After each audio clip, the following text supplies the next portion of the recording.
పునరుత్థానము జయాన్ని నీకు నాకు జ్ఞాపకం చేసేదిగా చూస్తాను. విజయం మందు మరణము మృంగబడెను అన్న మాట 1 కొరింథీ పత్రిక 15:55-56లో మనం చూస్తాం.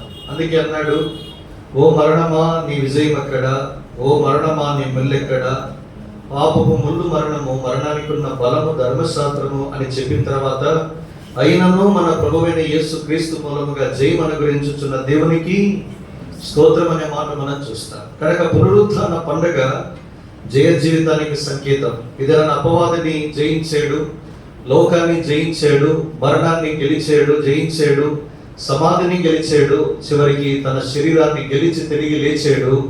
ఆయన సజీవుడై మన మధ్య సంచరించుతూనే ఉన్నాడు.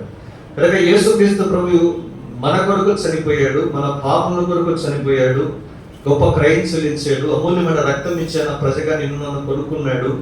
మరి విశేషంగా పునరుత్థానుడై తిరిగి లేచాడు. ఆయన సజీవుడిగా మన మధ్య సంచరిస్తూ ఉన్నాడు. అందుకే అన్నాడు కదా, భయపడకము, నేను మొదటి వాడను, కడపటి వాడను, జీవించువాడను, మృతుడనైతిని గాని ఇదిగో యుగ యుగములు సజీవుడనై ఉన్నాడు. కనుక యుగ యుగాలు సజీవుడై ఉండే యేసుక్రీస్తు ప్రభు వారు ఇదైనా తన పునరుత్థానం ద్వారా మనకు ఒక సందేశాన్ని, లేదా ఇంకొక మాట చెప్పాలంటే మన మీద ఒక బాధ్యతను పెట్టినట్లుగా మనం చూస్తాం. యేసు ప్రభు తిరిగి లేచాడు. మరి ఏం చేయాలన్నా సెలబ్రేషన్ చేయాలి. వాస్తవమే, సంతోషమే. హోలీ రోజు రంగులు చదువుకున్నట్టుగా మా ప్రాంతాల్లో ఈస్టర్ సండే రోజు రంగులు చదువుకుంటారు. వర్షక లేదనుకుంటాను. కనుక దినాన అలాంటి సెలబ్రేషన్స్ ఉంది, మంచిదే. కానీ క్రీస్తు తిరిగి మృతుల్లో నుంచి లేచాడు. మరి నేనేం చేయాలన్నా అన్న ప్రశ్నకి జవాబు అపోస్తలుడైన పౌలు అద్భుతంగా మన దృష్టికి తీసుకురావడం విశేషం.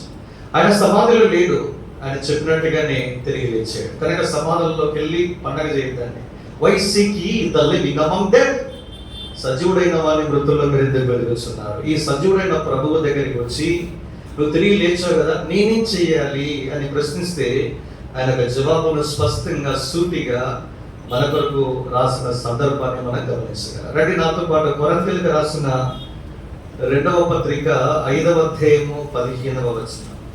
2 Corinthians chapter 5 and reading all together verse 15 please. జీవించువారు ఇక మీదట తమ కొరకు కాక తమ నిమిత్తము మృతి పొంది తిరిగి లేచిన వాని కొరకే జీవించుటకు ఆయన అందరి కొరకు మృతి పొందనని నిశ్చయించుకొనుచున్నాము. 14 క్రీస్తు ప్రేమ మమ్మల్ని బలవంతము చేయించినది ఎలాగనగా అందరి కొరకు ఒకడు మృతి పొందని గనక అందరూ మృతి పొందిరని జీవించు వారి ఇక మీదట తమ కొరకు కాక తమ నిమిత్తము మృతి పొంది తిరిగి లేచిన వాని కొరకే జీవించారు. ఆయన అందరి కొరకు మృతి పొందాడు, మనం కూడా మృతి పొందాడు. ఆయన తిరిగి లేచాడు, మనం కూడా తిరిగి లేచాం. మనం ఏం చేయాలి? ఆయన మన నిమిత్తము తిరిగి లేచాడు కనుక మనం కూడా ఏం చేయాలి? మరణించి మృతి పొంది తిరిగి లేచిన వాని కొరకే జీవించాలి. అది చాలా ప్రాముఖ్యము. కనుక ప్రభు కొరకు జీవించడానికే ప్రభు తిరిగి లేచాడు. అదే ప్రభు వల్ల నీకు నాకు జ్ఞాపకం చేసింది. మన కొరకు చనిపోయాడు, సమాధికి వెళ్ళి తిరిగి లేచాడు. ఆయన తన శరీరాన్ని నీ కొరకు నా కొరకు అప్పగించాడు. 1 పేతురు పత్రిక 2:24లో చూస్తే మన పాపం నిమిత్తము చనిపోయి నీతి విషయమై జీవించున్నట్లు మన పాపములను ఆయన ఏం చేశాడు? ప్రాణం మీద లేదా తన శరీరమును మోసుకుని పోయాడు. ఆయన పొందిన దెబ్బల చేత మీరు స్వస్థత పొందితారన్న మాట మనం చూస్తాం. కనుక జీవించే వారు ఇంతవరకు పాపం కోసం జీవించారు. జీవించద్దు. పాపం కోసం చనిపోవడానికే లేదా మృతులు అవ్వడానికే ప్రభు మన పాపాలను ఆయన తన శరీరమును మోసుకుని వెళ్ళాడు, తిరిగి లేచాడు. మరి ఏం చేయాలి? నీతి విషయమై జీవించినట్లు. What is righteousness? Christ himself is our righteousness. 1 కొరింథీ పత్రిక 1:30లో ఏంటన్న నీతి? సాక్షాత్తు యేసుక్రీస్తు ప్రభువారి నీతి. అంటే నీతి కొరకంటే క్రీస్తు యేసు ప్రభువారి కొరకే జీవించాలి. ఆయనే జ్ఞానము, ఆయనే నీతి, ఆయన పరిశుద్ధత, ఆయనే విమోచన. ఇతరుల క్రీస్తు తిరిగి లేచాడు. సందేశం ఏంటంటే నా కోసం బ్రతుకు, దేవుని కొరకు క్రీస్తు కొరకు జీవించుట ఎట్లు అన్నది చాలా ప్రాముఖ్యము. పౌలు అద్భుతంగా రాశాడు. గలతీ పత్రిక 2:20లో 6 చదువుకుంటూ ధ్యానించాము. కానీ గలతీ 2:20లో ఏమన్నాడు? అయ్యా నేను క్రీస్తుతో కూడా సిలువ వేయబడి ఉన్నాను, ఇకను జీవించువాడు నేను కాను, క్రీస్తే నా యందు జీవించుచున్నాడు. శరీరమందు ఇప్పుడు జీవించుచున్న జీవితము నన్ను ప్రేమించి నా కొరకు తను అప్పగించుకున్న దేవుని కుమారుని యందు విశ్వాసము వలన జీవించుచున్నాడన్న మాట మీకు కనిపిస్తుంది. కనిపిస్తుంది. జీవించడన్న మాట ఈ గలతీ 2:20 ఎన్నిసార్లు వచ్చింది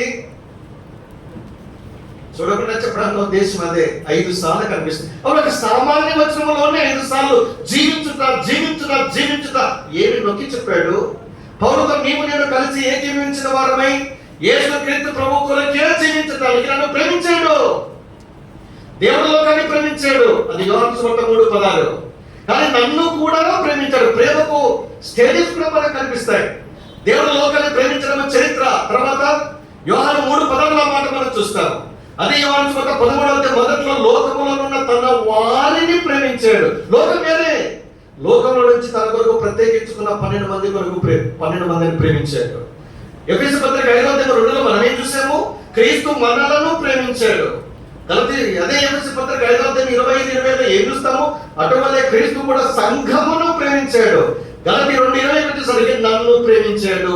లోకాన్ని ప్రేమించడం వేరే, లోకంలో తన వారిని ప్రేమించడం వేరే, మనలను ప్రేమించడం వేరే, సంఘాన్ని ప్రేమించడం వేరే. పర్సనల్ లవ్, ఇది వ్యక్తిగతమైన ప్రేమ. నన్ను ప్రేమించి నా కొరకు తను అప్పగించుకున్నాడు. మరి నేనేం చేయాలి?